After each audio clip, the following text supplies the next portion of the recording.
So I've been using a certain system that basically makes focus effortless and completely removes distractions. This focus system right here is hopefully going to make me a lot of money this year, and today I want to share it with you. I'm convinced everything you need to know about focus is right here in this video. If you can't even focus for however long this video is going to end up being, then I'm sorry, forget about achieving your goals. Let's get into it. So the first step of this system is to increase the weight of the task. So I want you to think about movies where someone has to defuse a bomb, right? So they're there with their clippers, there's a few wires, and you need to choose the right one, or else everything blows up. Are they focused, or are they thinking about, what they're gonna eat for dinner tonight, or what their girlfriend told them this morning? No. They're extremely focused. Why? Because of the importance of the task. If they don't get this right, they're gonna die. The weight of the task is quite simply how important it is. And the more important a task is, think about this in your own business. When a task is really important, you're focused. But when you have to study for school, or you're at your job that you don't like, suddenly focus is not that high. It's because the task you're working on is not important to you. So before we get into the tips and tricks of how to be more focused, well, you need to realize the importance of the task you're working on. So think about this. The task you're working on is related to your to-do list, right? You wrote it on your to-do list. Okay. Your to-do list should be related to weekly goals that you've set. Well, those weekly goals should be related to monthly goals, right? What needs to get done this month to move the business forward? And then the monthly goals should be related to the yearly, and the yearly to your ultimate goals. Now, your ultimate goal could be financial freedom. This year, you need to make your first $10,000 in your business. This month, you need to do that weekly, tack, until you reach this very moment, right? And this task you're working on is leading to your ultimate goal. When you realize that, suddenly the importance of the task increases, which makes it much more likely that you'll be focused. Now, once you know that the task you're working on is important, the second step is to make sure it is clear and quantifiable, right? So the clearer the task, the more likely you are to enter a flow state. Because the thing is that entering a flow state, aka just ultimate focus, we'll say, is dependent on how clear the task is. If the task you're working on is ambiguous, if it's unclear, it's like, okay, I know that I need to work on the business. So I'm just gonna sit down and start working on the business. No chance you're gonna get into a flow state. Here's an example. You need to do some outreach. You wrote on your to-do list, you just wrote outreach. So you sit down and you get to work. Versus message 40 people in 20 minutes. Oh, okay. Now it's a lot clearer. I just need to sit down and I need to message exactly 40 people. I'm gonna start a timer for 20 minutes and I need to get it done. You're obviously gonna be a lot more focused. It's gonna be trying to disarm the bomb, right? Because you got 20 minutes to do this specific thing. You're gonna be focused the whole time. Your brain is a very powerful tool, but the reality, the second that its job is not clear, your brain will scatter. It will lose focus. You could be thinking about so many different things. And if you're not telling your brain exactly what to think about, what to put its attention on, then it's going to automatically start thinking about random shit. Okay, so the task is important. The task is clear and quantifiable. The next step is to set a timer. Again, coming back to the same example, someone trying to defuse a bomb, he's only got 4.5 minutes to do it. He's gonna be more focused because time creates pressure. Pressure creates focus. You always want to make sure you give yourself a strict amount of time for each task, because when there is no time to complete a task, that creates complacency. You can fall victim to perfectionism. You can just kind of get distracted and it doesn't matter because you have all day to do it. Compare that to having 1 hour to do something. Every single minute that you lose is making it less likely that you complete the task. Of course, you're going to be more focused. There's a little example I could give you right now. So writing this script of this current video compared to my previous video that I recorded a few days ago. When I wrote the first script, I had 2 hours in front of me. So, my focus was not great. 2 hours is more than enough to write one script, but I committed to writing the 2 scripts in that time frame. So I end up completing the first script after 1 hour and 15 minutes. And then, I take a break, come back. There's 30 minutes left to write the second script, this one. Now you might think I didn't get it done, right? It took me 1 hour and 15 minutes to write the first one. Now I only had 30 minutes. Guess what? I completed it, right? It's because if I commit to doing this thing before the end of the timer, my brain is gonna help me out. I'm gonna be more focused. I'm gonna take advantage of every single second, and I got it done. So that's my specific action step for you. Get yourself one of these little kitchen timers. That's what I recommend. Maybe you can set a timer on your computer. And every time you start working on a task, set a time for it. A time that is a little less than what you're actually comfortable with, right? Let's say it's always taking you an hour to do a certain task. Why not set 45 minutes? Right? That's going to create pressure and increase focus. So the task is important. It is clear and quantifiable. You've set a specific time to complete it, and you're using a timer. You're becoming very focused at this point. The next thing you need to do, this is step 4, sterilize your environment, right? So there are 2 components to your environment.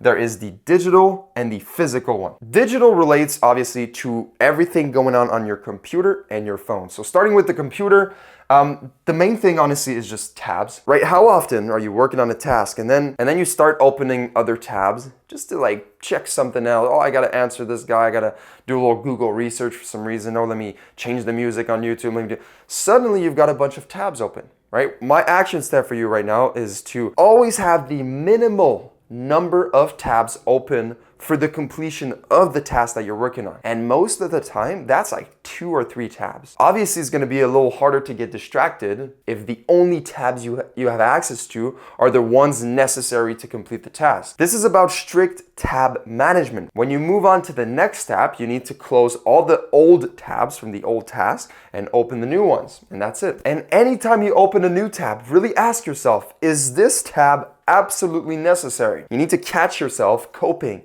saying, oh, I just need to look this up real quick, answer this. No. The minimal number of tabs, only the one that are necessary. Now, in terms of website blockers, you only need website blockers for the websites that you need to use for your work. So let's say you're sending Instagram DMs, then, block certain aspects of the site. Same thing with YouTube. I listen to music on YouTube. Obviously, I'm going to block out the homepage, the recommendations, the comments, all of that stuff. And then there's the phone, which is, a very common distraction. To be honest with you, at this point, I don't understand why that's still a problem. Like, first of all, your phone should not be next to you when you work, so it shouldn't be a distraction. It shouldn't make any sort of sound, right? Notifications should be off at this point. And best case scenario is just in a different room, out of sight, out of reach. Why is it still a problem?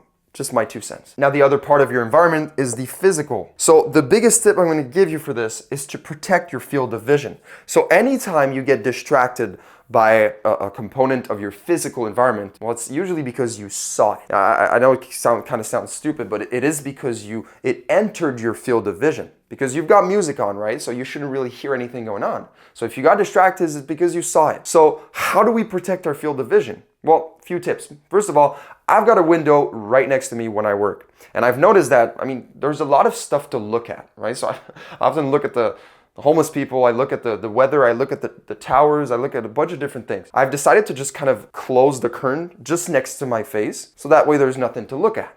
I'm protecting my field of vision. And that's why I don't like working in coffee shops, because there's just so many things going on, people around you, right? Things moving around. As a digital nomad, it must be so hard to focus because you're at the beach, or you're over there, you're over here, so many things to look at. Protect your field of vision. Now, the next thing is about people. People are really the other main category of things that can distract you in your physical environment. And to me, this is pretty simple. Obviously, you're going to isolate yourself from everyone. You don't want to work on the dinner table when everyone is home. So isolate yourself in your room. Close the door, but most importantly, be clear with anyone that you live with. If you live with your partner and they always disturb you at the same time when you're in deep work, just be clear with them. Tell them, hey, sorry, at this time, I'm unavailable. Please don't distract me. At 10 a.m., for example, I'll be right there with you. But before that, it's just no distractions. Now, before we move on to the next step, I need you to click the first link in the description. If you want to know what your #1 productivity constraint is, right? The #1 thing slowing down your progress, I literally made a quiz that can kind of answer that question for you. It's like 18 questions. It takes 2 minutes, and it's going to tell you exactly what your #1 constraint is. But most importantly, it's going to give you solutions. So go ahead and click the first link in the description and figure out what your productivity type is. Now, I just realized I forgot to add a step here on my whiteboard, but it's on my computer, and it is to listen to ambient or binaural beats. So I've truly found that this type of music is the best to increase focus. Now, if you're not the type of person to listen to music when you work, you can just move on to the next step. But if you are, I would strongly recommend, again, ambient, just look on YouTube, ambient music or binaural beats. I'm pretty sure there's scientific evidence showing that this increases focus. Now, another tip I have related to this is to always start with the same song. I've got a specific video on YouTube. It's like 45 minutes long. It's ambient. And I usually always start my day with that specific video. And what it does is that it immediately acts as a focus trigger because my brain associates that video with getting to work and focusing. So it immediately puts me into a state of extreme focus. So again, recap. The task is important. The task is clear and quantifiable. You've set a time limit and you're using a timer. You've sterilized your environment. You've got some binaural beats or ambient music playing. And the final step is to develop superhuman awareness. Correct me if I'm wrong, but focus is simply putting your attention on one specific thing and not getting distracted. That's what focus is. And my number one tip when it comes to this is to treat your work like meditation. What is meditation? Meditation is when you sit down and you focus on one thing. You put your intention most likely on the breath. You breathe, you feel the air going through your nose, you feel your lungs doing this or that, whatever, okay? And then you do that for 5, 10, 15 minutes. That's meditation. Now, what I'm gonna tell you to do here is to do the exact same thing with your work, right? So when you're working, basically the task becomes the breath. You're meditating in a certain sense because you tell your brain, focus on this task, just like you would with the breath. And every single time you get a random thought, you start switching tasks, you open up a new tab. Treat it like your mind wandering when you meditate and bring your focus back to the task. And this is kind of why I don't meditate, is because, well, I'm meditating for 10 hours a day or whatever, right? Whenever I work, I'm meditating and it's very effective. The rule is simple. Anything that is not the task is a distraction and you must bring back your attention to the task. Don't cope here. No random learning or research. You're gonna be tempted to open up a new tab, look something up, right? Oh, I need to know this. Let me look it up. Let me do a bit of research. Let me answer this person. No. You've got a task and you focus on it like you would focus on your breath while meditating. Every time you do something that is not the task, that's just resistance trying to prevent you from doing the work. My final tip for you related to this would be to use a post-it note, right? So if you really struggle to keep your focus on one task at a time, write down what that task is specifically on a post-it note and stick it on your monitor, right? And at all time during, for example, 30 minutes, an hour, the only thing you should do is what is written on the post-it note. And every time you find yourself, oh shit, what was I supposed to do? Post-it note? Oh, okay, let me close that tab. Let me bring my focus back to this. And so there it is, 6 steps to drastically increase your focus. Follow these and I'm telling you, distractions will become harder than focusing on the task. So subscribe to the channel if you want, if you found this helpful. Again, click the first link in the description and I'll see you next time.